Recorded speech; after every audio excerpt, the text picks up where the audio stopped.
ശരിക്കും പറഞ്ഞു കഴിഞ്ഞാൽ ഈ ഒരു എക്സ്പാറ്റ് ലൈഫ് ഇത്രയും വേദനയുള്ളതാണെന്ന് എനിക്ക് മനസ്സിലായത് ഞാനിവിടെ വന്നപ്പോഴാണ് കേട്ടോ. ഇവരെൻ്റെ ഡാഡി ഈ പ്രവാസ ജീവിതത്തിൻ്റെ പെയിൻ പറയുമ്പോൾ ഞാനത്ര സീരിയസ് ആയിട്ടൊന്നും എടുത്തിരുന്നില്ല കേട്ടോ. ഞാനവിടെ നാട്ടിൽ പെരുന്നാളും പൂരമൊക്കെ അടിച്ച് പൊളിച്ച് തിമിർത്ത് ആഘോഷിക്കുന്ന ഒരു സമയമായിരുന്നു.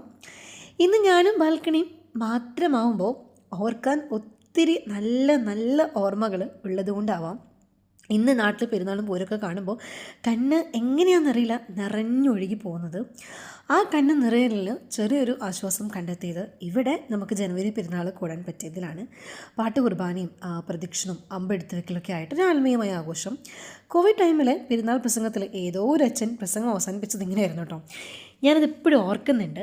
അതിങ്ങനെയായിരുന്നു: പെരുന്നാളുകളെല്ലാം തിരുനാളുകളാക്കാൻ പറ്റട്ടെ എന്നുള്ളത്. ടു ബി വെരി ഫ്രാങ്ക്, സാഹചര്യം കൊണ്ടാണെങ്കിലും പക്ക ഒരു തിരുനാളിൻ്റെ ഭാഗമാകാൻ കഴിഞ്ഞു. അങ്ങനെ ഭാഗമായപ്പോൾ എനിക്ക് ഓർമ്മ വന്നത് കോവിഡ് ടൈമിൽ നമ്മളൊക്കെ പെരുന്നാൾ ആഘോഷിച്ച് അതിനെ തിരുനാളാക്കി മാറ്റിയ സമയങ്ങളായിരുന്നു.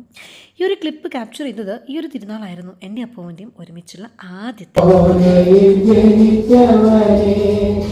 പാവങ്ങൾ ഞങ്ങൾക്ക് സ്വർഗ്ഗരാജ്യം പീഡനമേ